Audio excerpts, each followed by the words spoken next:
all of us, we all have something about ourselves that is always with us, but that we don't like to look at.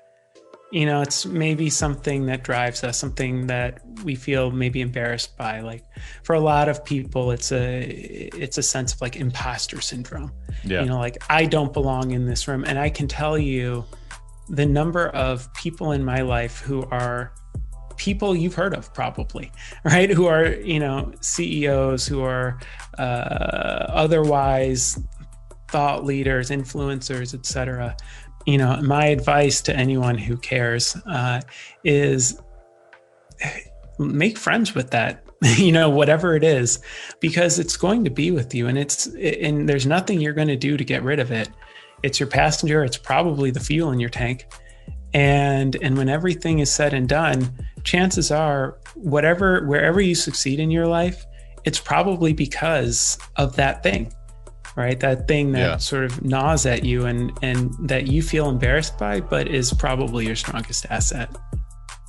If you've been listening to the podcast for a while, you've heard me and Josh talk about MWI, which is our digital marketing agency. If you're new around here, this may be a first introduction to MWI. We're a full-service digital marketing agency that specializes in everything from website design and development to search engine optimization and all forms of paid advertising, whether it's paid social advertising or paid search advertising, content marketing, digital PR, social media management, basically anything a business needs to strengthen and grow their digital footprint is what we do over at MWI. The website is mwi.com.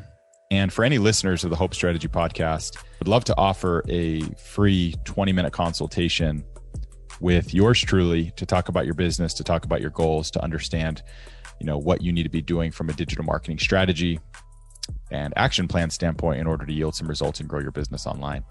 So please reach out at mwi.com/hope strategy. That's mwi.com/hope strategy to sign up, and we will be in touch. Now back to the show. Hello, and welcome to a new episode of the Hope Strategy podcast. I'm Corey Blake, host of the show, and my co-host Josh Steimley is not with us today. But I'm excited for you to hear this conversation with Jonathan Beninson, who is a social entrepreneur, a serial entrepreneur, mentor, author, investor, international speaker. He's been featured in places like the Wall Street Journal, the New York Times, Business Weekly, and other places. He's an incredible entrepreneur who actually started his career as a lawyer. We talked all about that. We talked about his upbringing and a lot of the successes, but also the failures that he's seen as an entrepreneur and as an investor. He has a lot of wisdom, a lot of expertise, a lot of experience, and it was a great conversation. One of the fascinating things that we talked about and we got into quite a bit of depth on is his new project and company, newest, I guess I should say, Arkhaven. He's the founder and CEO of this company.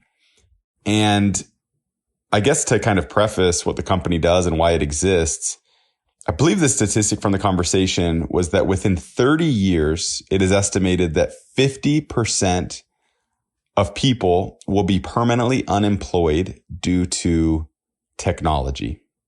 So let that sink in, due to AI, artificial intelligence, and other forms of technology. But again, within 30 years, he said that the experts say that somewhere between 30 and 80%, but 50% is kind of a number that people can agree on. 50% of jobs, according to this, I guess, hypothesis or estimate, 50% of jobs will be permanently lost due to technology, artificial intelligence, et cetera, within the next 30 years. And so Jonathan, as an entrepreneur, specifically as a social entrepreneur, had some pretty incredible experiences as he learned all about this and learned about some of the possibilities of the future as we continue to adapt and evolve as a species, as a human species, with technology continuing to play more of an integral part and, again, replace a lot of the jobs that we have. And so with that in mind, he created this company after some cool experiences, which I'm excited for you to hear about. But he created a company called Arkhaven. These ARCs, as they're called, basically are fully functioning, self-sustaining communities. He'll go into a lot more depth and help you understand exactly what it is, but just for like a really high level to introduce you to it. basically imagine apartment buildings that are fully sustainable, that are off the grid, that have everything you need within that one ecosystem, within that one apartment building, power, food, everything that you need. So it's a really interesting look into what the future might look like, and how Jonathan as an entrepreneur and as an investor is looking to prepare us for the future and what might be. So many cool points. It's such a really interesting, cool guy. I really enjoyed our conversation. Excited for you to hear it and get some more insight into these incredible people that we've had on the podcast. So many different ways to look at the world and to understand the future and to understand the past. And there's really some incredible people doing some amazing things. And I love hearing their stories, and I hope you're enjoying it as much as I am. Please enjoy this conversation with Jonathan Beninson. Something is happening in our world. Time is very precious. I'm gonna show you how great I am. Hope in the face of difficulty. More than machinery, we need humanity. Hope in the face of uncertainty. I'm better now than I was. I'm experienced now. Okay. Changing the world can happen anywhere, and anyone can do it. The audacity of hope. This is the Hope Strategy Podcast with Corey Blake and Josh Steinley.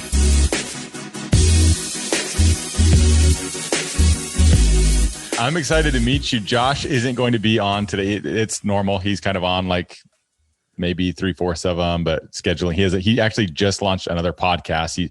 So Josh and I are business partners at MWI, our digital marketing agency. And then I've got kind of other things, and he's got some other things that he works on. And one of the other things is helping authors get published, because he has a couple of published books. And so he started a podcast, and I think there was a conflict of interest when we pushed it, but it didn't matter, because honestly, our other conversation went 30 minutes over like I thought it might, knowing who I was talking to. So that's why I wanted to schedule it anyways. So anyways, happy to talk to you and happy to meet you, and excited to have you on the show. Thanks, brother. You know, Basila Bokoko, still my favorite name to say of anybody I've interviewed. Tell me about the connection there. How do you know her? It's just a delightful name. It is. Yeah. And then you meet her and you see her smile and you're like, yep, there it is. That's it. Yeah. It's almost onomatopoeia, right? Like the name just makes you happy, and she just makes you happy. You know, we're more recent friends. We connected through a common friend. And since you've spoken with her, you know, like the connection is immediate and deep and profound. Yeah. And long and short of it, you know, she told me some of the stuff she was working on. I told her what I was working on, and it was just sort of like this instant soul level, you know, connection and mind meld. And so that's the story. There's no deep, long history there. Yeah. Although if you want to tell people that she saved me from a bus as it was careening off a cliff, or I saved her, you know, from a burning building, either one, you know, may be true in the future. You never know when this airs. You never know. Hey, we may predict something. Yeah, she was like, I didn't know her. You know, she got I can't even remember how she got connected. Somebody reached out, and so we got her on the podcast. And yeah, just the conversation was just so enlightening, and she was just so. I specifically I didn't intend to, but I kind of talked just as I got to know her better. I was like, there's got to be some like processes or practices that you have in order to maintain such optimism and happiness. And so it was cool to kind of walk through some of those things that she does on a day-to-day basis. And I was like, I knew it, you know, I knew you were somebody that was living with that type of intention. Yeah, that was awesome. So for sure. Well, I'll tell you, so we just, for my company, we just had a team call, and it was, we've introduced a number of new people. So the idea was to get everyone introduced and sort of values aligned. This wasn't like a, what are we doing in Q1 kind of call, right? Yeah. And one of the things that was presented during the call was an answer to a question, you know, where the facilitator said, oh, go find something in your home, something that's valuable and meaningful to you, right? Kind of like if the house was burning down kind of thing. Yeah. Right. So, you know, I get a picture of the first time I held my daughter in my arms, right? And my CFO, who is, you know, a wonderful and loving father, and a wonderful person overall, he gets like, I'm holding up to the camera right now, this little green sort of springy little guy. Yeah, that one acquires in Copenhagen, and he's called a Hoptimist because he bounces. So you know, I consider myself well, I think in order to be an entrepreneur, you have to have like almost like clinical levels of optimism. Yeah. So I've added this optimist to my desk display just to keep things real. But in general, I think anyone who starts businesses has to be, well, there's a bunch of basically, things that you could diagnose clinically that every entrepreneur has, right? This sort of like, delusional optimism, this sense of grandeur, this sense that something that you can create something that wasn't there before, in this, and if you sort of go down DSM, you can start to diagnose all of them, and each one is probably a treatable condition, but in some we call it entrepreneur.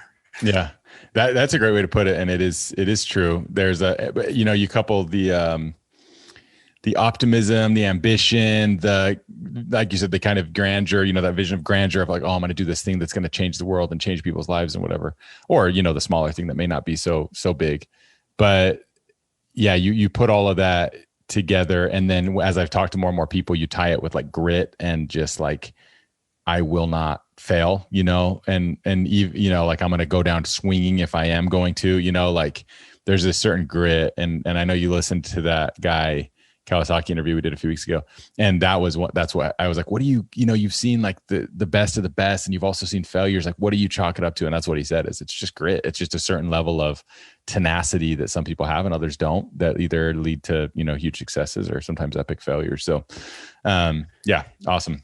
Yeah. Well, yeah, I definitely heard that. And Guy is a hero of mine. It's funny.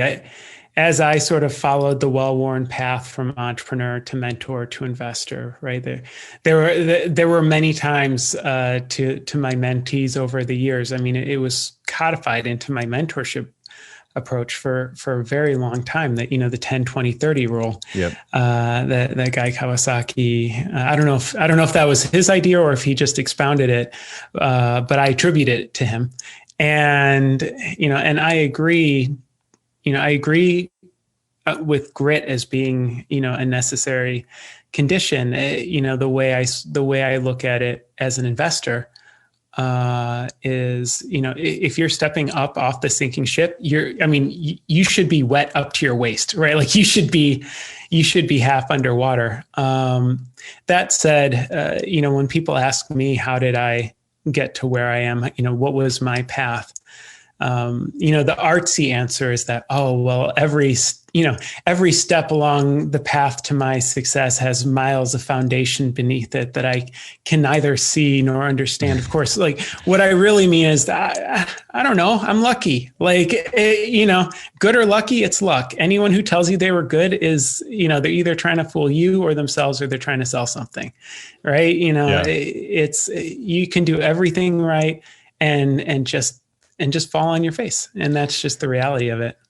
So let's get into the background here, and then we'll get to some of these successes and some of the incredibly ambitious visions of grandeur. We'll call it that again, that you've got for the future, which I'm stoked to hear all about with Arkhaven and some of the other stuff you're working on. But I want to start, as you know, with the podcast, we tend to start kind of at the beginning. And I there's a podcast. Have you ever heard the podcast Armchair Expert that Dak Shepard does? No. So Dak Shepard's a celebrity. He's a comedian. He's been in movies, whatever. He used to be on Punk'd. But he studied anthropology in school at UCLA. I studied anthropology as well. And the podcast is called An Armchair Expert because in anthropology, they call people, like they used to say, like anthropologists that would go into like Papua New Guinea and just like sit in their armchair and like watch the people and say, oh, now I know everything about these people. Really, they didn't get in and actually learn anything. So I call them armchair experts. Anyways, that's kind of my approach to things as well. I love understanding who people are, where they're coming from, what are the inner workings that kind of, and again, we've talked to entrepreneurs, we've talked to religious leaders, we've talked to academics, we've talked to, a lot of different types of people. But what you specifically growing up, where did you grow up? Who did you grow up with? What were your influences growing up? And what were, hindsight being what it is, how do you see that upbringing and how it kind of molded you and shaped you into the man that you've become? Yeah. It's such a good question.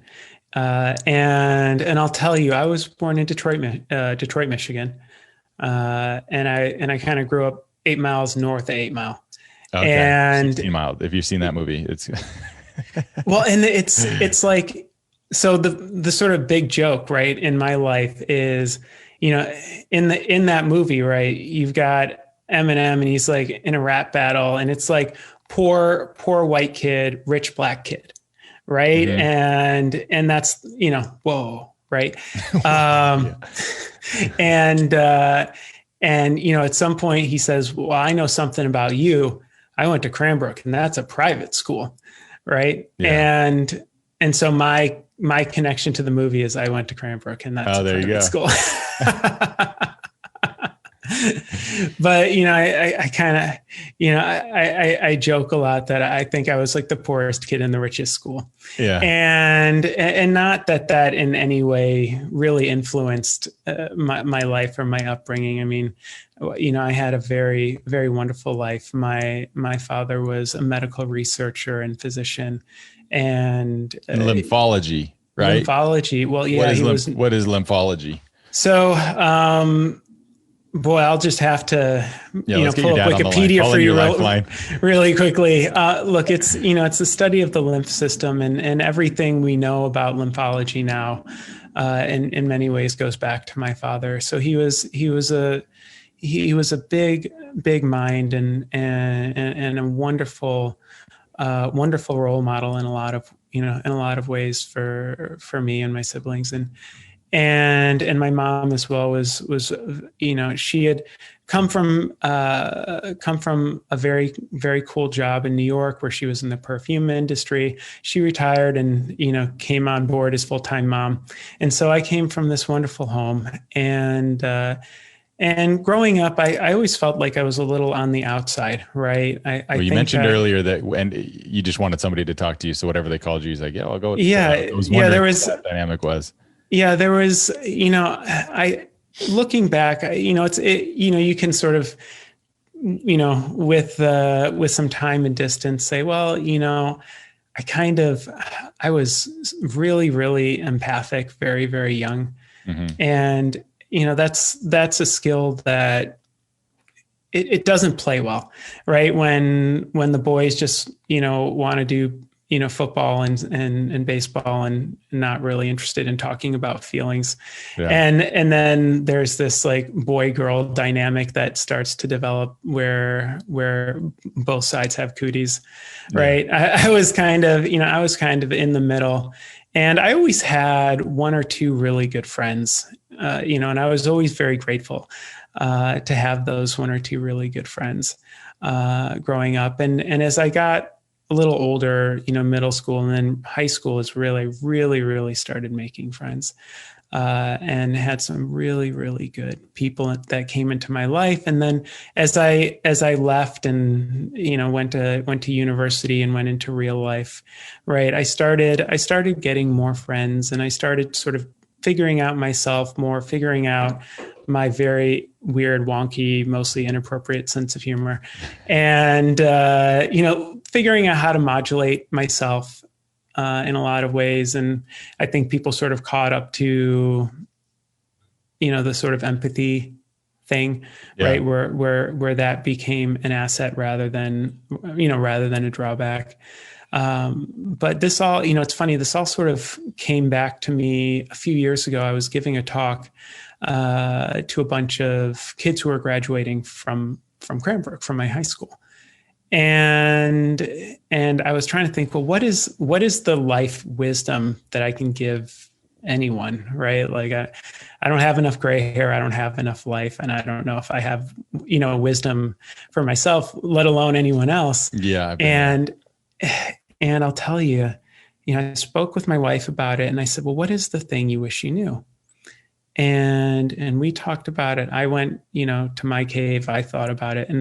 And what I realized is that, one of the secrets to my success, one of the secrets to what I've accomplished in my life is the fact that I just have this huge, group of people around me, friends. And I think the reason I have so many friends is because on some level, there's some things you don't outgrow. And one of them for me is that, no matter how many friends I have in my life, there's always this little voice inside that says like, oh, you don't have any friends, right? Or you don't have enough friends. And so what that means is that I'm very engaged in the business of making friends. And I'm very engaged in the business of keeping and valuing and showing gratitude to the people in my life who share their lives with me. And, for a long time, I was super embarrassed by this, right? It sounded kind of like weak and pathetic and loserly. So you internalized this pretty young, like as you said, you were empathic. So you early on, you recognized, I really love getting to know people, and I always want to be kind and get more friends, and I want to be like, and at that point, it was kind of like, what am I doing? This isn't supposed to be important to me. Is that kind of this isn't important to anybody else. Why am I thinking so much about this? Yeah, it was that. And also like, isn't that kind of lame, right? To be like, oh, would you please be my friend? And Flashback to Jonathan in middle school. That's flashback to middle school. That could be flashback to, a month ago. Right. Yeah. And what's my point? My point is that, when I went to give this talk to these kids, and I've given this advice now many times, it is to say that as far as I know, and I've not met anyone yet who disproves this, all of us, we all have something about ourselves that is always with us, but that we don't like to look at. It's maybe something that drives us, something that we feel maybe embarrassed by. Like for a lot of people, it's a sense of like imposter syndrome. Yeah. Like I don't belong in this room. And I can tell you the number of people in my life who are people you've heard of probably, right? Who are, CEOs, who are otherwise thought leaders, influencers, et cetera. I can tell you that by and large, many of them, most of them maybe, have this sense of imposter syndrome, or this sense of like, people look to me and I don't know what I'm doing most of the time. Yeah. Right. And either it's tied to grades, or maybe they didn't, go to law school or get an MBA, or maybe wherever that comes from. Yeah. There's this passenger that we have in the passenger seat, right? And, as we're going down the road of life in our little car. And, my advice to anyone who cares is make friends with that, whatever it is, because it's going to be with you, and there's nothing you're going to do to get rid of it. It's your passenger. It's probably the fuel in your tank. And when everything is said and done, chances are wherever you succeed in your life, it's probably because of that thing, right? That thing that sort of gnaws at you and that you feel embarrassed by, but is probably your strongest asset. Yeah, I love that. I was going to ask you actually earlier, when I can't remember what the point was that you made specifically, but I was going to ask, was that, or the friends thing, how you had said like, I kind of always am like, I don't think I have enough friends, or I need more friends or whatever. I was going to ask you, and then you kind of took the words out of my mouth, but I was going to ask, does that come from a scarcity mindset? Like you just have like an insecurity there, or like that imposter syndrome thing where you're like, I don't have, just an insecurity basically, or does it come from more of an abundance mentality of like, there's a lot of good people out there, I want to keep meeting people, and do you know what I mean? Like, yeah, but it sounds like you're kind of touching on that. Well, in truth, my relationship to all of this has changed. And last year, coronavirus year, had a profound impact on me, as it did on many. And, if you had asked me a year or two ago, what defines you? And I would have said, well, I'm the guy that's in the room, right? Wherever the event is, whatever the event is, wherever the party is, or the after party, or the after party, right? Like I'm there.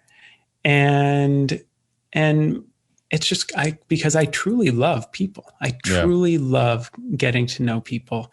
And maybe there was this time in my life where there was this hunger that felt, that felt shameful. What I realized is, over time is I just actually love people.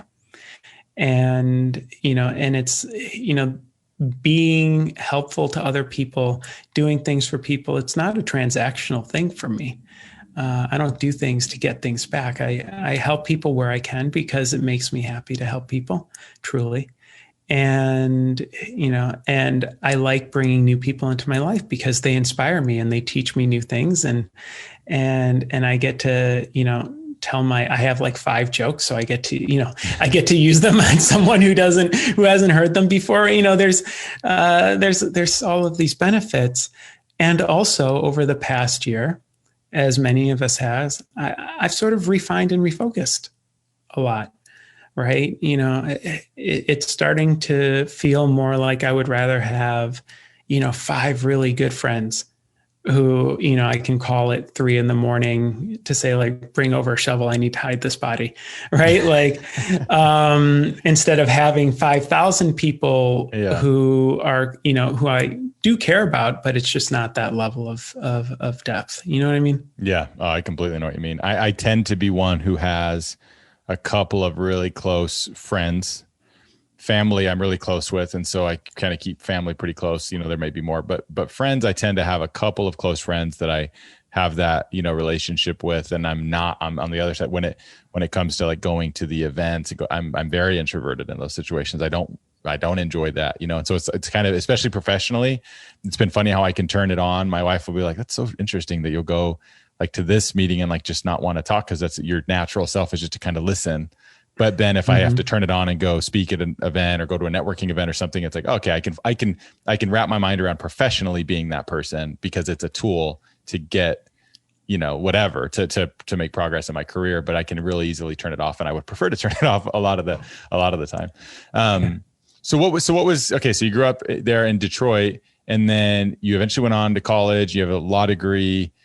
Yeah. So what's this transition been? Because now it's all like entrepreneurship and investing and a lot of this growth stuff. What was the transition from graduating high school to law degree to now more entrepreneurial stuff?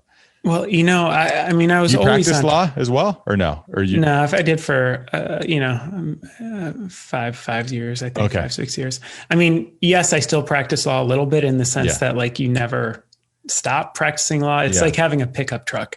Everyone always needs the pickup truck. So you always. I might have some questions for you. I'll shoot over later. Yeah, that's how it be, right? Yeah. So I was always entrepreneurial. I mean, starting in high school and then going through university, and then I only went to law school because I had started a company in 2000, 2001, and then 9/11 happened and I was in real estate. And it was just a tough time for the country. And it was a tough time to be in real estate. So, my business partner and I at the time, kind of as a joke, we were like, what are we going to do for the next however long? And so I applied to law school. He ended up going to graduate school, not for law, but, the joke sort of ended up being on me because I ended up practicing law, which is honestly, it's hard as an optimist, like, being an optimist and being an attorney, these are like, mutually exclusive personality traits. Yeah. So I did it for as long as I could. And then, it was like killing me softly. So I went back to what I know and love, which is what type of law were you practicing? Well, that's the thing. I was doing like the puppies and unicorns of law, right? I was doing entertainment law. I was working with startups. So it's all, flavors of, different flavors of more or less the same brand of ice cream, right? You've got the people who are starting companies. You've got the people who are, who are recording artists or movie producers, authors, and such. But at the end of the day, they're all trying to bring something into the world that wasn't there yesterday.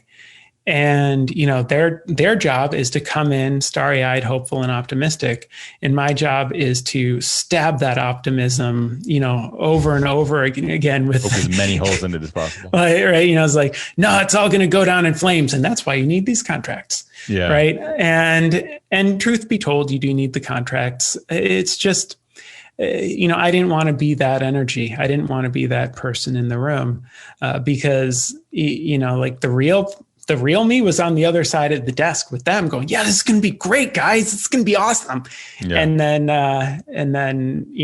the crunchy side of internal battle. Frosted mini wheat had to be like, no, you're all going to end up fighting. You're all going to end up like hating each other. Like, just do the contracts now.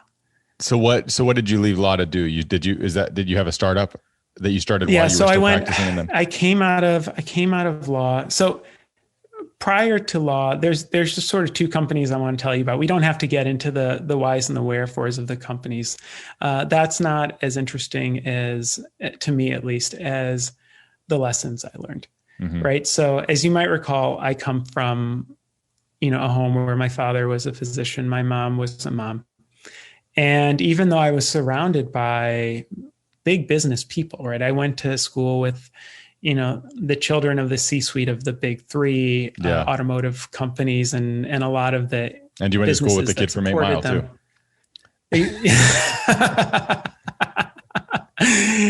Oh, you mean Marshall? Yeah, we cool. Yeah. I call him M. It's fine. I was surrounded by that, but that was like, it never occurred to me. Like, I'll tell you, for example, I thought I invented mentorship. Like, it never occurred to me that I could go to someone and ask for help. So, I had a business that was a flop, right? It was a great idea. It just wasn't, I was the wrong person.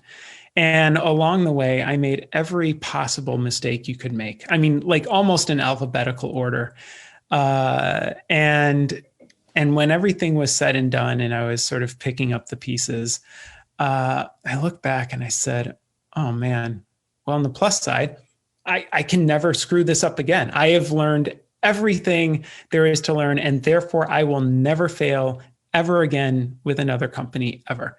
So that was my lesson in entrepreneurship. Famous last words. Yeah. My very next company was my lesson in humility, because it turns out that failure is always an option.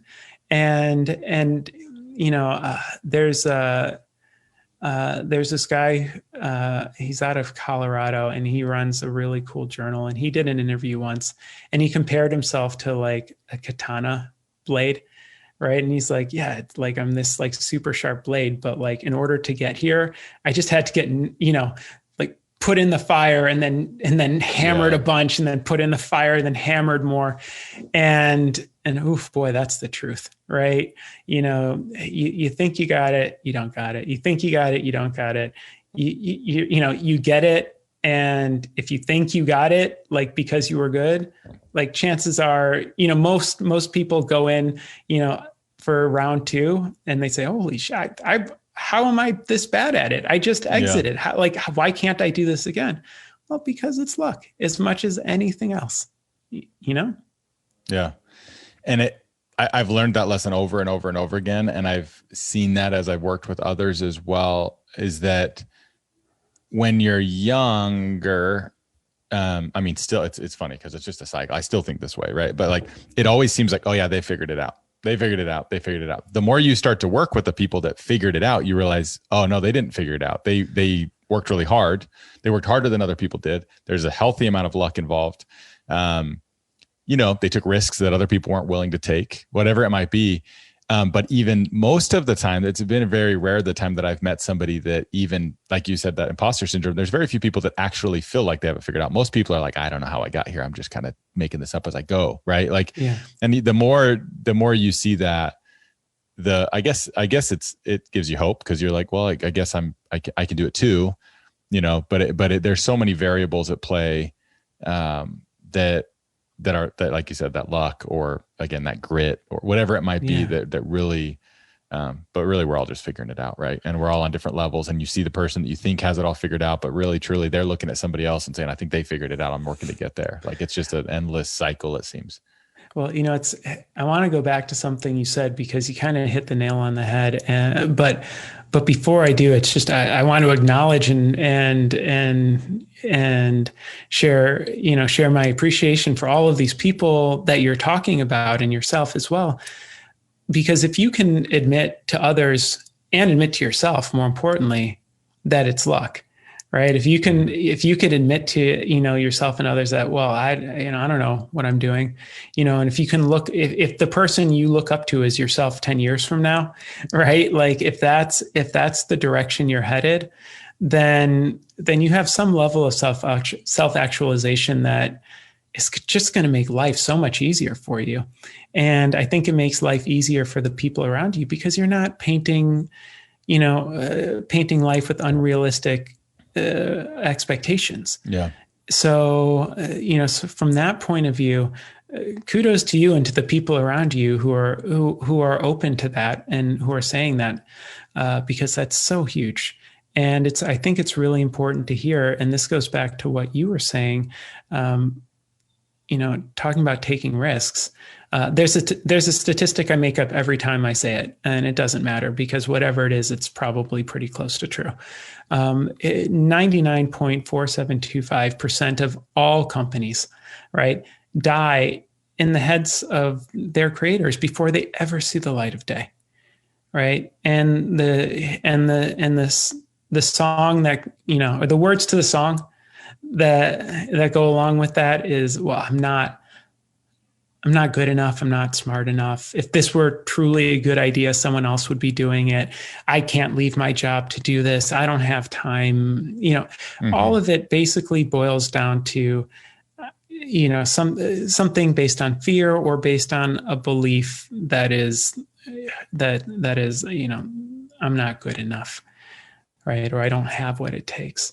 And the reality is, I, as an entrepreneur, which, by the way, is, again, it's like a series of mental illnesses, right? Like being an entrepreneur is not someone who starts businesses, right? Someone who starts businesses is a business starter. Someone who's an entrepreneur starts businesses because it's literally all we know how to do. Like we can't do anything else. We are completely useless in any other endeavor. So, point is, getting people over that hump, getting them over that negative self-talk, it's so important because at the end of the day, aside from, these conditions that I share with other entrepreneurs, there's no difference between me and you being yourself or any other person on this planet, other than the fact that, I did the thing. I did the thing that maybe you thought of, and you probably thought of it before I did. I just did it. Yeah. Yeah. And therein lies which one side's not better than the other. That's the other. I taught entrepreneurship at university for a couple of years. And that was one of the things as I'd meet certain students that it was like, nothing I can do or say is going to make you fail. Like I could try my hardest to wouldn't, but no matter what happens, you're going to figure out how to succeed. It might not be this thing. It might be the next thing, but some people just have that, and that's great. But then a lot of people don't. A lot of people don't have that, and that's okay too. They're a better fit to go and pursue an education in X, Y, or Z and become the very best X, Y, or Z that they can become, and they're working for somebody. It's the side of entrepreneurship that makes it out to seem like it's just the only thing, and if you're not doing this, and everybody can do this. I don't think it's true. I think there's, like you said, the way you're putting it is funny. Like there's like actual, behavioral or clinically, you could diagnose these things as like, no, you have something that other people may not have. And anyways, yeah, it's interesting. The whole entrepreneurial landscape. I mean, when I was a kid, I don't even think I knew what entrepreneur meant. It wasn't something that was talked about as much as it is today. Right now, it's all about entrepreneurship. It's kind of interesting because I remember hearing the first time when I was maybe in high school or something that there was entrepreneurs, and you're like, what does that mean? It was a foreign word. It's such a common thing now, probably very much thanks to the internet and thanks to some of these big stories that we've heard over the last 20 years. Yeah. So did you have? I think there was a success out of it, right? Wasn't there which company? Oh yeah, I mean, Yeah, I have had successes along the way. It's kind of a funny thing. I think you had success at some point. Yeah, no, actually, I have no idea how I got on this show. Can you give me a job? No, I did have successes along the way. That's for sure. That said, going back to what you were saying about entrepreneurship becoming this sexy thing. Yeah. Right. Like, entrepreneurship, I think, has almost become commoditized as an idea, right? Like, oh, if you saw The Social Network, like, if you are an entrepreneur and you get it right, you can be like an asshole to attorneys, right? And when they're trying to take you down, you can tell them that you can buy them in the entire city, that the city block that you're sitting in, and isn't that cool, right? And that way, it's almost like buying lottery tickets and saying, "Ooh, this is my time," and sure, I mean, there are the unicorns, and I'm not a unicorn guy, as of yet. I'm a 0 to 60 guy, right? Like, I make the company you've never heard of doing the thing that probably doesn't matter to you that much. I mean, we've done some really cool bleeding edge stuff, but at the end of the day, this idea that if you win, you win, like, like this sort of Silicon Valley-esque prize, that's what people, I think about when they think of entrepreneurship on one side. But on the other side of it, on a different side of it, you've got a government point of view, for example, which is to say, the more business starters, the more entrepreneurs we have in a community, the stronger the economy, right? Because these are the job creators, right? And then there are a number of industries that are built up around the idea of entrepreneurship. And, from credit card companies to banks to attorneys to whatever, the services industries that all go around, your small business or entrepreneur, all of them are sort of, selling the same dream in a lot of ways, when the reality is, if you have like a nice lifestyle business that's kicking off like 150K, 250K, or even, up to $1 million a year or something like that, like, you're killing it, right? Like what more do you need? And, you talked before about abundance. One of the things that I'm really driven by these days is moving from this scarcity mindset that we're sort of given as a birthright, right? Moving to abundance so that we can have this sense of enoughness, right? So that we can be comfortable in the space of enouggness. I remember in business specifically talking about that, again, entrepreneurship, right? And the unicorns that are what you hear about mostly is, well, this guy started this company and went to Silicon Valley and hired a bunch of people and got some investment and then sold it for $5 billion, and the narrative of entrepreneurship is that it's that you're not successful until you hit some of these million, billion, $1 trillion numbers, whatever, maybe not trillion, but you don't. And so, well, unless you're Jeff Bezos. So, but I remember having that realization because I was kind of sticking to that narrative. Like, I took entrepreneurial classes in college. I got the business off the ground and we were growing. And then all of a sudden, like 4 or 5 years into it growing, and just kind of this constant need for like growth. I kind of stopped and I was like, wait a minute. What if we never grew again? We have like great, income each month, like we're bringing in money. We have great revenue. What if we never grew again? Why don't we build a business that if it never grew again, it would be incredibly sustainable and healthy? And it maybe not have the sexy story of like, well, it sold and then sold, or grew and then sold for $50 million. But what if we just kept this and I kept this business for 50 years? I'd build an incredible life for myself and I'd provide work for all these people, and not that you should not have a growth mindset, but there's a fine line to where I realized, oh no, like I've built it now to this point where we can make it sustainable and you can keep a business sustainable. And it doesn't have to be that unicorn, right? And especially when you're in our business, digital marketing agency, you don't hear a lot of those that go and sell for, $1 billion. So it's like, no, let's be able to build a really healthy business that supports amazing businesses, provides great employment opportunities for incredible people, has these great core values, and does all these things. And it's okay if it were never to grow again, let's be healthy in that. Like if we didn't close a deal for 6 months, let's make sure that we're healthy in that. It's an interesting, it's a paradigm shift that is tough to have when you're in the thick of it. And obviously you have to get to the place where you can even think that way in the first place in order to think that way. Anyways, it's interesting. Yeah. Well, it's an ego thing, yeah. Right. And, I'm one of those guys who has to see the mountaintop to decide whether or not I want to live on the mountaintop. Yeah. Right. And, in my own life, I've seen the mountaintop with respects to a certain amount of wealth. I've seen the mountaintop with respects to what I do with that, right? I've seen the mountaintop with respects to, being the person on stage, right? And giving the talks and doing the thing. And, my mom has a scrapbook of newspaper articles and stuff that mention me. And, at some point, at least for me, that just became uninteresting and it became more trouble than it's worth. Yeah. Right. I don't know about you, but every time I give a talk, it takes like a week of my life, right? Because you have to prepare for it, then you give it. And then there's 3-4 days of follow up, spread out over how long, people who just want to talk to the person who was on stage about something. Yeah. Right. And so at some point you say like, oh, okay, I've done that. Right. Like if I'm going to get on stage, if I'm going to do the thing, like it's because there's some real value for someone else or something else that I can create by doing that.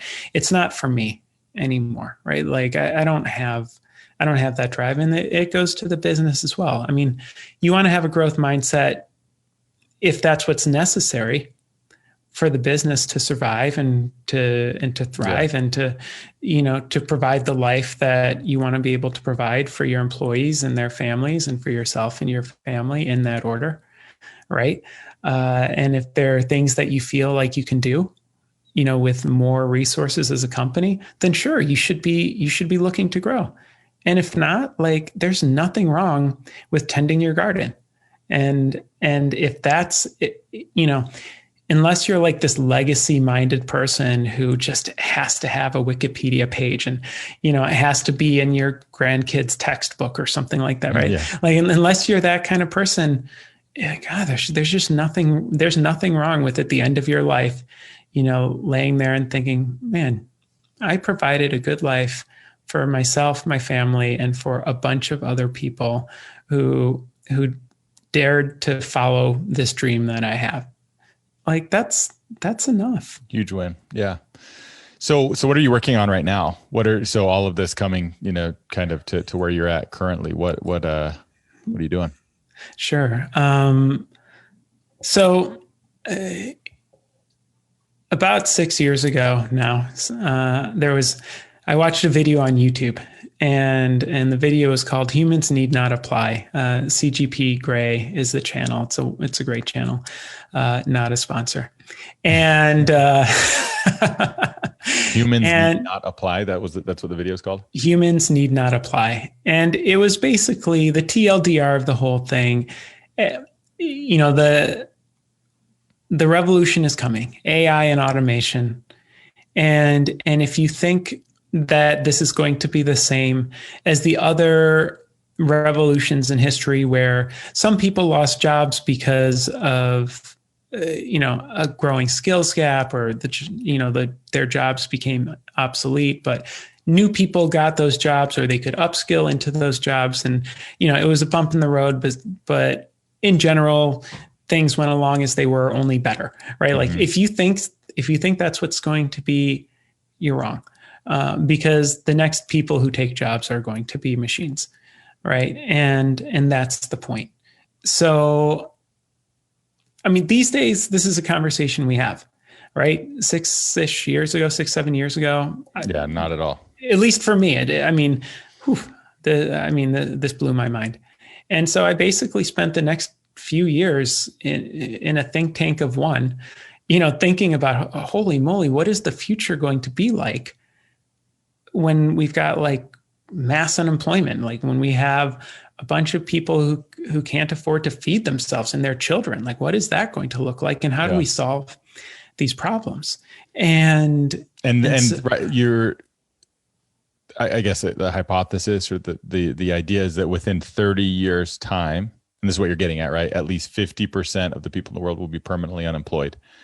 And that is based on the idea that AI, machines, whatever, is going to be so productive and so critical to everyday life that it's just going to be out of the level of expertise or understanding or knowledge of your average good old fashioned human being. Right. And those numbers came out sort of after I went through my multiple years of doomsdaying, right? We started to see numbers like that coming out of a number of different organizations. And there's a huge spread, anywhere from, 0% to 100%, with, a lot of agreement between 30 and 80% and 50% being a number that everyone seems to, more or less be okay with. And it's because of AI and automation. It's because of forced displacement. It's because of people aging out of jobs. It's because of a growing skills gap. It's because of, people who could be getting a job live in the wrong place to get that job. Maybe they don't have computers or internet access or what have you. So there are a number of factors that go into this calculation of future unemployment. And whether that comes to pass or not, things aren't great now, right? Yeah. We have already a lot of homelessness. We already have joblessness. Nothing on the order of 50%, but it's not evenly distributed across the world. There are places where it's very bad and places where it's less bad. We have resource insecurity. And this is something that affects people and governments, food, water, and energy insecurity, right? We have a growing gap between people. We see people sort of siloing ideologically. We see this complete break in certain parts of the world in multi-general conversations, meaning, kids talking to grandparents, right? That just doesn't happen anymore. And it's not a huge surprise to see the consequent rise in isolation and depression and self-harm, et cetera, right? And on top of that, we have global warming. We have a number of problems. And so, going back a few years, I look back on, oh man, I basically just wasted a lot of time trying to come up with, solutions to problems that haven't happened yet. Yeah. Hard to do. Well, the thing is, who am I? I'm nobody. I'm just a guy. Right. But like, even if we could get all of the smartest people in the world into one room and get them to solve these future problems, right? Like, even if we could do that and we could get those solutions out into the world, like, we as a species would do nothing with that information. Like, of all this present. Well, I mean, of all the skills that we have as a species, taking course corrective action in the face of existential doom is not one of them. Yeah. I mean, we need to spend $50 trillion to have an impact on global warming. We're not doing that. We're not even trying that hard. Yeah. So what can we do today? So I did what I want to do when I am trying to, figure out the answer to a big, chewy question. And I went out into the woods. It was very dramatic. I told my wife and daughter that, I will not be back till I've, come up with a solution for this thing. Right. And I mean, as it happens, I was back the next day. I had an idea really quickly. It could have turned into a lot different story. I was out there for there were no bears. I didn't have to cut off an arm. It was I didn't even have to fish. I had 24-hour camping trip. Yeah. I had some trail mix, and then I got in the car, went home. But I also had a vision, and my vision was a completely vertically integrated building with, shelter, food, water, energy. And when you say, explain to me, when you say you had a vision, I want to get to the point, but when you say what does that mean to you, or what was the experience that you had specifically? Because I mean, it was literally a vision. I'm not so like you were standing there and then in your mind you saw something, or you saw something in front of you that was actually, you felt like you could reach out and touch it, or was it just a, No, I see. No, I get what you're getting. No, Yeah. I see what you're getting at. No, man, I just think of vision. Like, There's a lot of different ways that somebody might hear vision and say, oh, like he passed out and woke up, I woke up surrounded by peyote. Yeah. No, no, it was not that dramatic. I was sitting there and just suddenly my imagination was filled. Okay. So you saw it in your mind's eye. Yes. Yeah. With this vision. It was a very specific vision. And to this day, I could draw it for you. And it was just so crystal clear that this was the path, to follow. And so shelter, food, water, energy, community, those 5 things together are what I decided to call an ark. And the company is called Arkhaven. And is there a relation to Noah's Ark when you see, because naturally when you see ark, you think of Noah. Yeah. I mean, it's similar. There is a relation, right? Like in the sense, a relationship in the sense that, if we look at a future where things might not be great, if we look at today, where there's, where life is very difficult for people, it's easy to sort of paint this dystopian view for the future. For a lot of people, that was their childhood, mm-hmm. Yeah. right? For a lot of people, that's their experience of life today. Mm-hmm. And so as we, if we look to a future that is uncertain, right? Like if we are going to experience this level of unemployment, like you have to ask bigger questions, like how many taxpayers can a government afford to lose before they cease to operate as a government? Mm-hmm. Right. Like, and what is the cutoff before things like international aid stop flowing? Right. Because there are countries that exist, largely off the, the aid coming from other countries. And as we look to, what are the conditions in those countries? What are the conditions in the US? You say, okay, well, when does this break down? At what point do companies have to go out of business because they don't have enough customers to support, their own employees, and then all of those employees become unemployed, right? So, and at what point maybe do even financial systems break down? Yeah. And I don't, like, none of this has to be true, by the way. Like whether this comes to pass or not, it's not really relevant. All that matters is that it could. Right. And, it's a Punnett square, if you know what that is, right? Like where you say there's, 2 options, and I mean, it can be any number, but we'll do 2 by 2. There's 2 options, and we either engage or we don't. Like option 1, the world economy shits the bed. Like option 2, it doesn't, right? Option 1, we do something about it. Option 2, we don't. At the end of the day, the only way we lose is if we don't do anything. Yeah. And if we do something, maybe we just change the way people live, and for the better, right? Like maybe that's all we accomplished. But if we change the way people live for the better, and also that creates a future state where we have to answer very hard questions, but we're doing so with roofs over our heads and full bellies, that is so much better than trying to answer those questions while we're busy also killing each other for food. Right. I just today, before our interview with Lindsay Hadley, she's one of the founding members of Global Citizen. Is it Global Citizen Organization or something? But anyways, they're a huge, what did she say? I'm gonna butcher it because I don't have my notes in front of me, but it's basically a nonprofit. She liked to call it a for impact. She's like, I don't really like the word nonprofit because it just has a negative, like I like for impact. We're doing things, to make an impact in the world. Anyway, they're a big deal. They've done a ton of stuff to help global poverty. That was the whole initial thing. And now they've done a lot with every celebrity you can imagine, and concerts that have raised hundreds of millions of dollars and impacted, more impact billions of dollars, to fighting this. And so we talked all about global poverty. We talked like for a lot of it, and she was kind of giving us a ton of statistics. And one of the things I said, well, how do you end this, and what are some of these organizations doing that are helping, and what are maybe some that are doing that are hurting? Anyways, I think she said the UN has a list of 17 things that if you could fix those 17 things, then poverty would be gone. And I think you named about, when you were specifically talking about the arc here, which we're going to get into, you said 5 of them right off the bat, I think. Didn't you say? And I think those were 5 of the 17, it sounds like. Yeah. I don't have it in front of me, but yeah, those are the 17, sustainable development goals. Mm-hmm. And it's funny,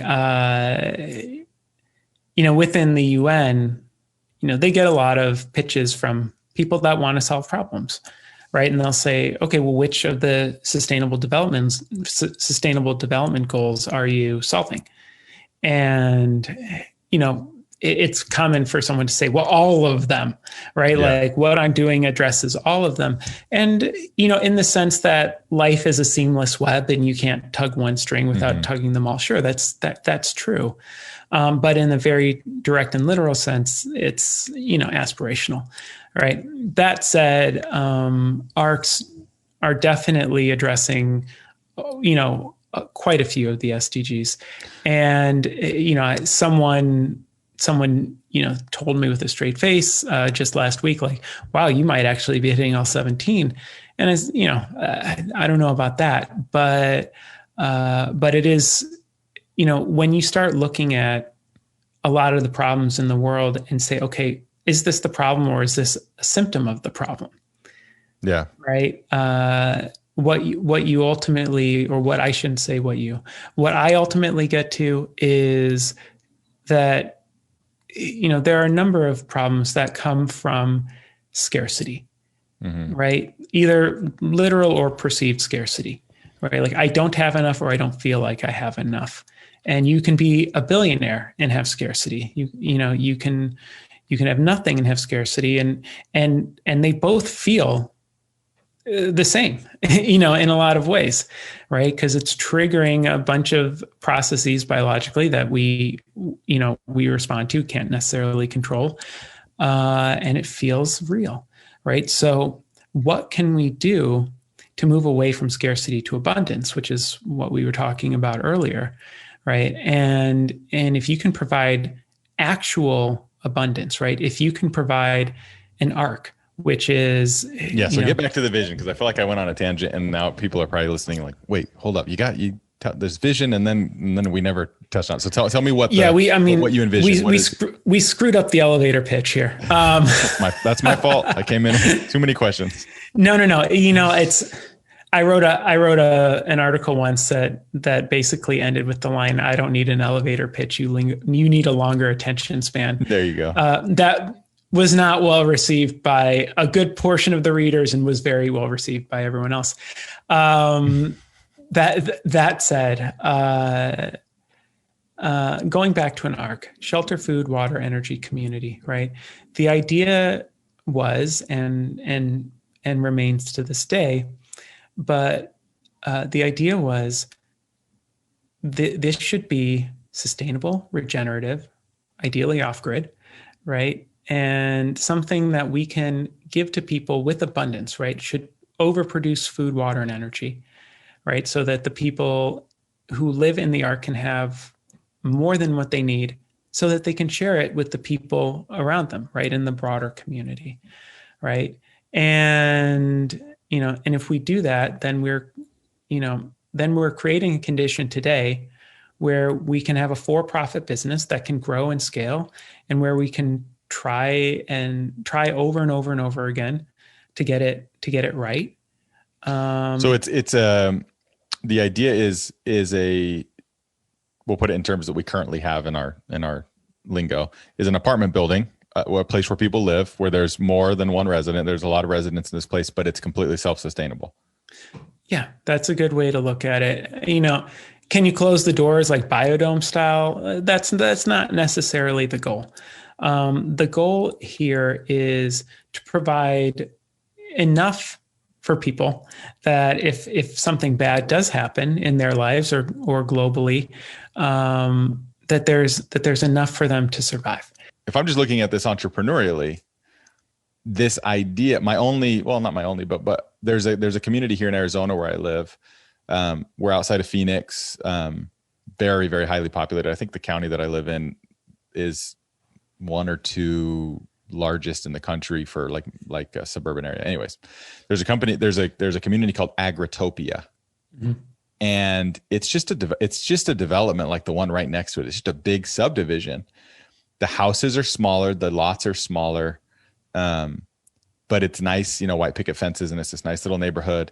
But in the middle of it, there is a farm where there's vegetables growing, and there's an orchard, and there's citrus, and there's all this stuff that you can go, if you live there, you can go and take and also give, right? And so it's kind of this like community garden or community little mini farm there.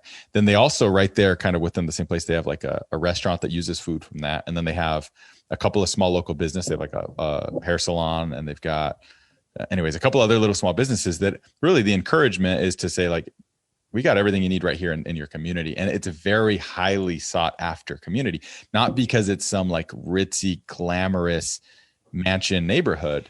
The homes are actually, they're nice homes, but they're 2,500 square feet, maybe 1,500 to 30,000 square feet, somewhere in there, nothing huge. And again, not too glitzy or glamorous or anything, these homes, but just again, so from an entrepreneurial standpoint, my mind has always thought like they figured something out that people are craving, that people want, that people need, that people are willing to pay top dollar to get into. And there's also this exclusivity to it that's like, oh man, like they got an Agritopia. I hear that all the time. Like, oh man, the house went for selling, it sold for X amount over asking price within 10 minutes in that area, So again, my mind goes to like just this idea of a self-sustainable community is something that I'm not sure if it's innate, if it's just it's part of our DNA. It's part of our biology to say, I crave that, and also then not being fear-based and not being scarcity-based, but also knowing, like you said before, it doesn't matter if any of this stuff happens. What matters is that we're ready for it if it does, or that we're taking steps to prevent problems from happening that may possibly happen. There's something within us again that craves that, and that is interested in self-preservation, and that seems to check a box for a lot of people. Again, that's just my experience from a business entrepreneurial, as far as like what the market's saying about that idea, seems to be one that is interesting to people. So I can only imagine, depending on the type of area, if you're in a more metropolitan area, and you said that building right there, you can move into it. You've got amazing neighbors. You're all like-minded. And it's the idea is, it's self-sustainable, as the arc, itself. That's awesome. Thank you. And that basically gets right to the heart of it, right? We look for capital T truths when it comes to humanity. And I'm a believer that human problems have human solutions, right? And it doesn't have to be complicated. We want safety. We want security. We want a sense of well-being. And when we talk about an arc, this is nothing new. There are intentional communities in Israel. There are kibbutzes or kibbutzim in and around America and around the world. You see these agri-hoods, right? And we're standing on the shoulders of all of these institutions, and not even standing on the shoulders. We're really just coming into a place and learning from them what we can, and saying, okay, can we use, for the first time in history, by the way, can we use proven technology? I mean, this is off-the-shelf technology. Can we use proven technology to deliver this way of living just to more people? And can we create a middle market that doesn't exist yet around this way of living, which is just to say, can we just show people, hey, this is something that is actually for you, right? Because when you talk to people and you say, okay, who lives like this?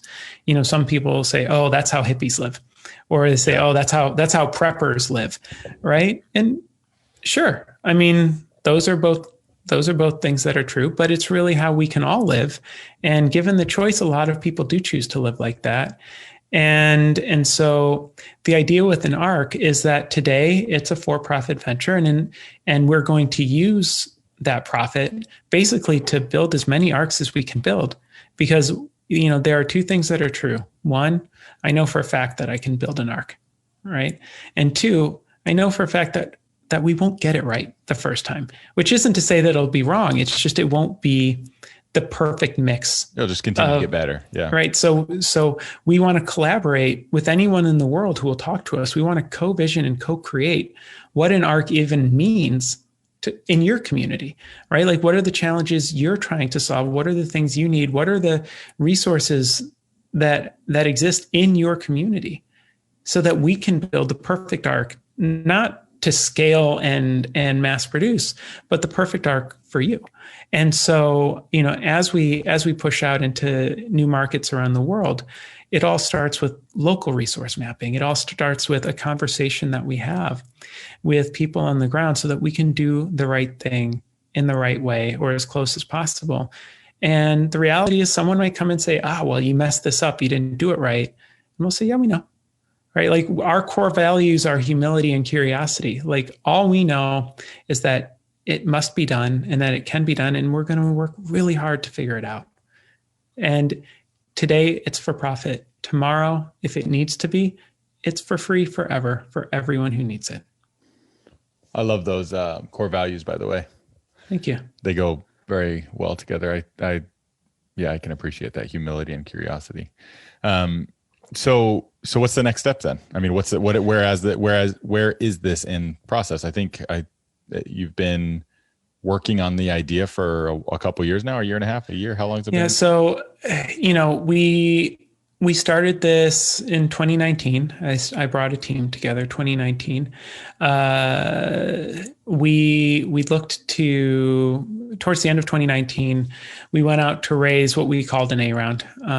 We ended up really oversubscribing by the beginning of 2020, and by March of 2020, none of the money hit our bank account because coronavirus happened. Yeah. So we basically spent 2020 just drilling down, talking to people, trying to make the idea as good as we could possibly make it, knowing that that things were going to turn around. And really towards the end of 2020, we tripled the size of the team, because all of these amazing people from literally all over the world started coming in and saying, oh, well, I have this to share. I have this to share. And we've gone from being what is in a sense a startup, even though I have 20 years of development experience, right? Like, we've gone from a startup to really being a roll-up, because now we have all of the technologies, and we are still going to reach out and find more. But we have a really good starting point, and we have all of the things we need. We're on track to close finally the round that we tried to close last year. We're on track to close it in March, so that I can stop spending my own money on this. Yeah. And then the way we go to market isn't by building an Ark. The way we go to market is by engaging the world in a conversation, just like the one I just shared with you, to say, hey, we're Arkhaven. Nice to meet you, right? Like, this is the challenge that we're facing as a species. This is our idea on how we think it can be solved, and we need your help, right? So please, share your ideas with us, share your challenges with us, and we're going to use these answers to figure out where we build the first few arcs and go from there. And we're going to use these answers to make sure that as we drill down into each one of these communities, that we're working not just with the community leaders, but with the people who are, going to be living in our arcs.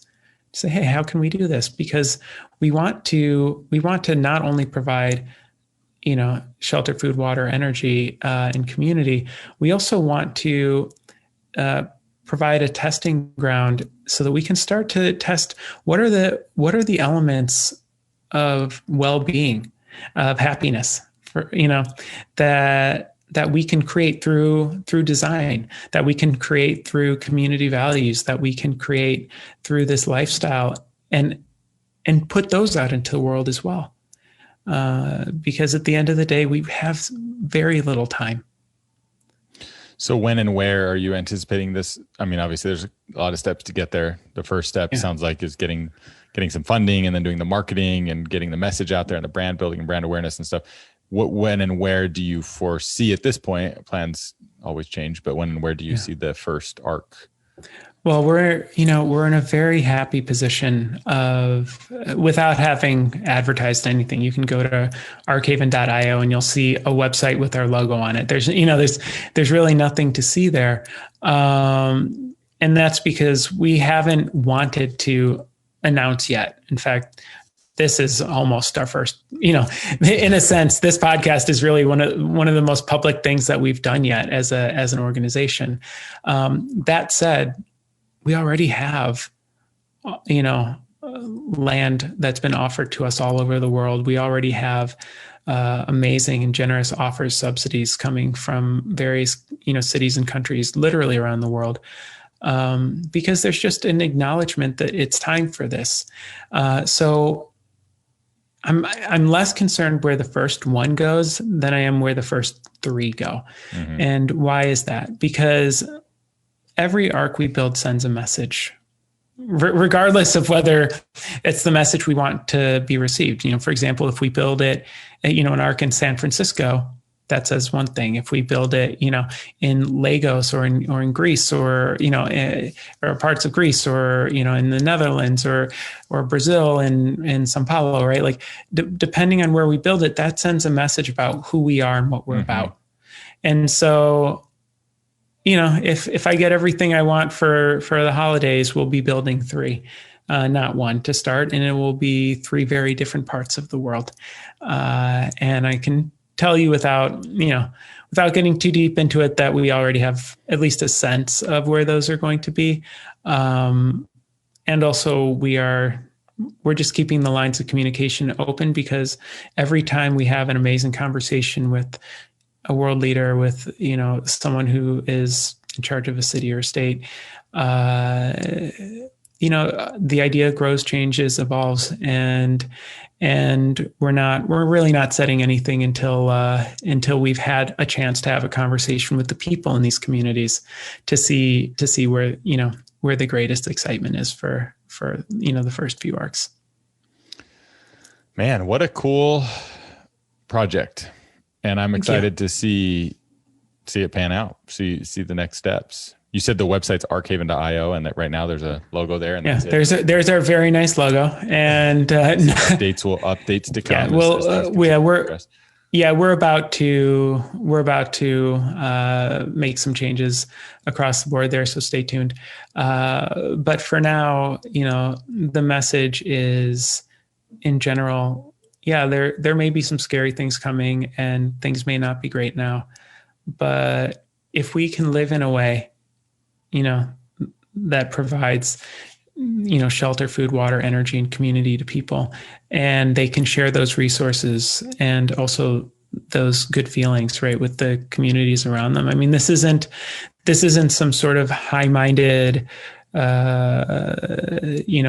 approach to philosophy of living or anything like that. This is like simple human truths.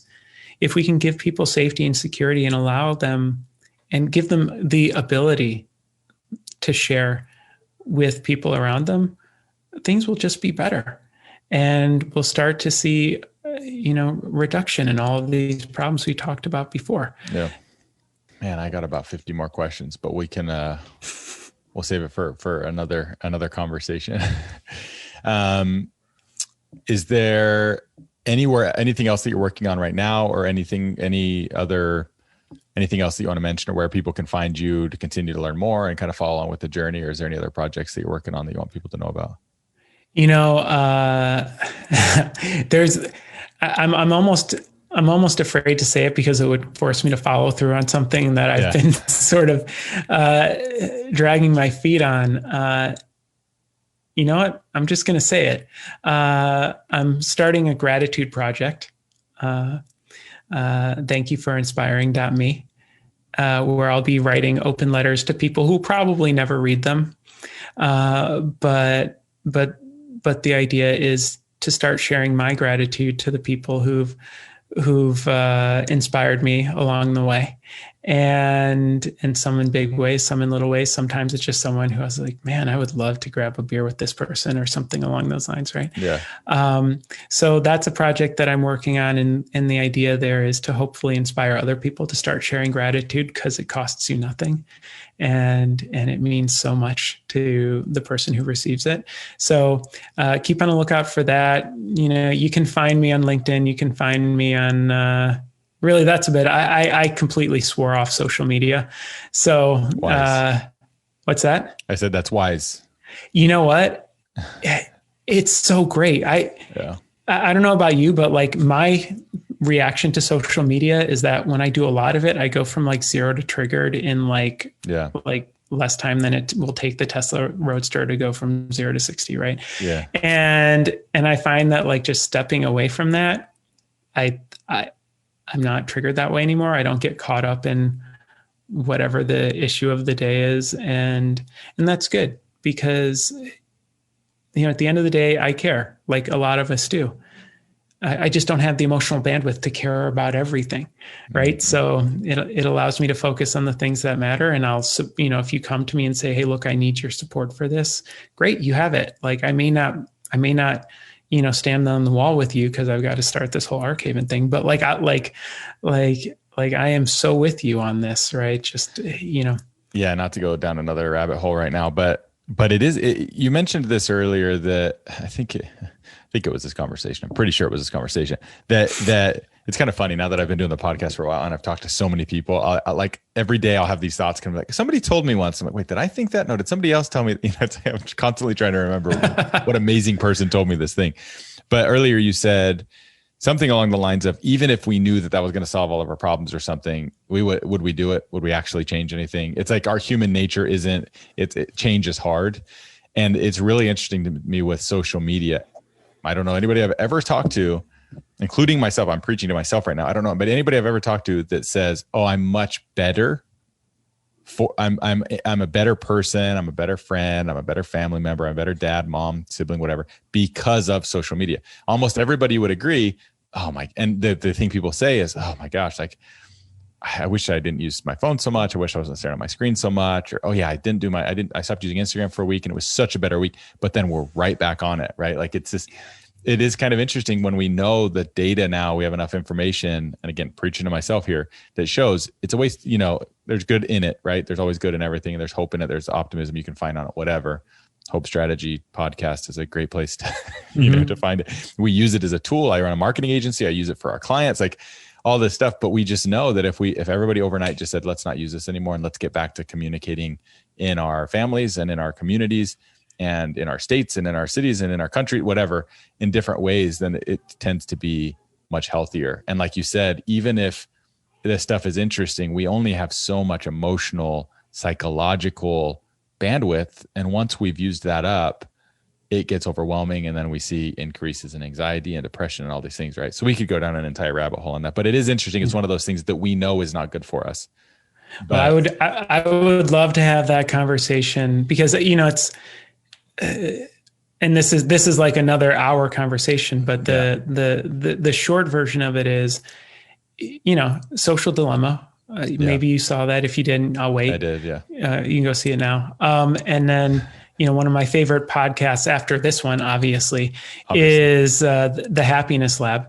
And they do a lot of great research on happiness. And one of the things that I learned from that and from a book on habits I read recently is that, if you want to change a habit, that's hard. You just have to replace the thing you do, right? There's the trigger, then there's the thing you do, then there's the reward, right? Like the trigger is going to be there. The reward is going to be there.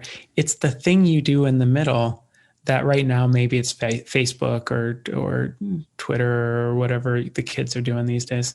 TikTok. TikTok. You just swap that out for something else. And there's 3 questions I ask myself now every time I pick up my phone. Why did I pick up my phone? How am I feeling right now? And what else could I be doing? Right. And if the answer is I picked up my phone because I'm bored, right? Or I picked up my phone because I don't want to be thinking whatever thoughts I'm thinking. Like, and now I'm feeling distracted, and distracted is almost always how I'm feeling. Right. Yeah. And then what else could I be doing? I mean, the answer almost doesn't matter, because it's just something of value.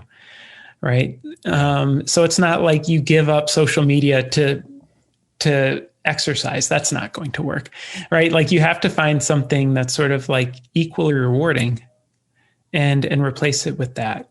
So, well, it's just this crazy experiment that we've been running now for, 10, 15 years of, if you could get all information at all times right in front of you at any moment, what would that do to you? And that's what it is, because it's not just social media. For me, it's ESPN, it's stocks, it's the news, it's whatever, right? It's like, if I'm sitting there, and that's great. I love the intention with which you're thinking and acting to say, okay, I'm going to actually go through a couple of questions real quick before I engage with this device, because I'll think, I've got 4 kids, man. And I'll be sitting there. Sometimes I'll sit on the couch. It's been busy.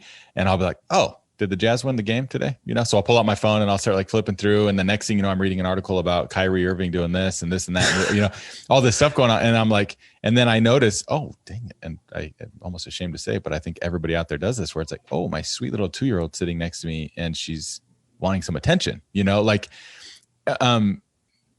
and that's me, who tries very hard to be intentional and to not use my phone, and it's just, there's a lot of course I have to try to justify it, because that's just my, my human nature to do. But it is interesting to see how much we have at our fingertips.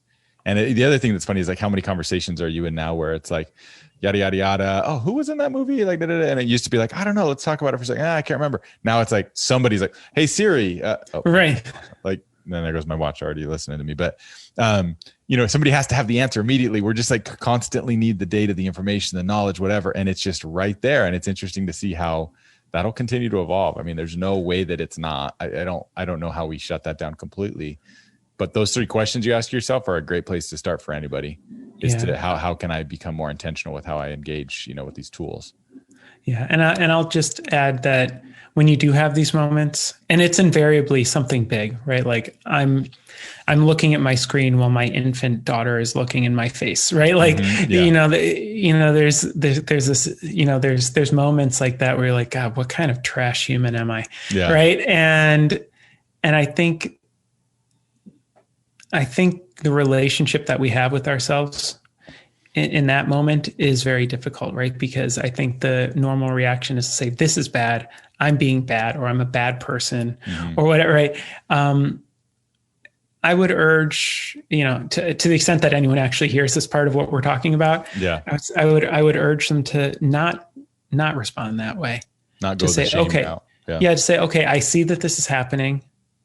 I acknowledge this, right? I want to feel in yourself, right? Where that, like, are you feeling anxiety? Are you literally like, are you feeling it in your heart? Are you feeling it in your shoulders? Like, where are you feeling it?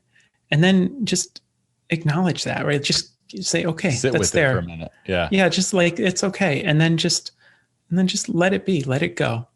And when we lose that adversarial relationship with it, then that sort of like shame spiral, listen, that loop, it just sort of breaks down. And then you can sort of have this mindset where you say, every day I wake up is a new day. Every day I wake up refreshed. Every moment is a new moment to do and be the things that I wanted to, the way that, that I want to do and be in the world. Right.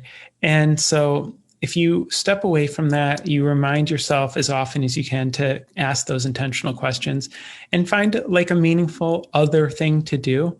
Like for me, I started writing letters. I started, I started really diving into more meaningful conversations with people because, those sorts of things feel really good and they make the world better. And I assure you, like if you pick up your phone to check TikTok or whatever, to check, Instagram, see what your friends are up to, it will take the exact same amount of time to scroll through your phone, just randomly pick a number of someone in your life that you haven't spoken to in a little bit and just, give them a call. Yeah. Hey, what's up? How are you doing? And it takes the same amount of time and it adds to your life. It doesn't take away. Anyway.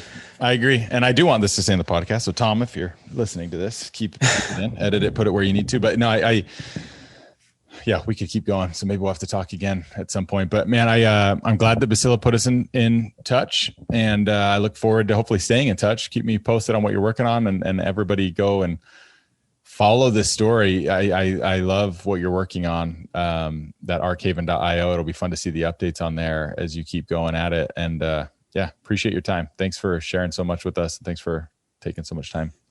Oh, thank you so much. This has just been highlight of my week. So I appreciate it. I look forward to the next time. Okay. All right, man. Keep in touch. Take care. All right. Likewise. Bye now. Hello, it's Corey here, and I just want to thank you so much for listening into the Hope Strategy podcast. I hope you're enjoying it as much as we are enjoying having these amazing conversations with these incredible individuals talking about hope.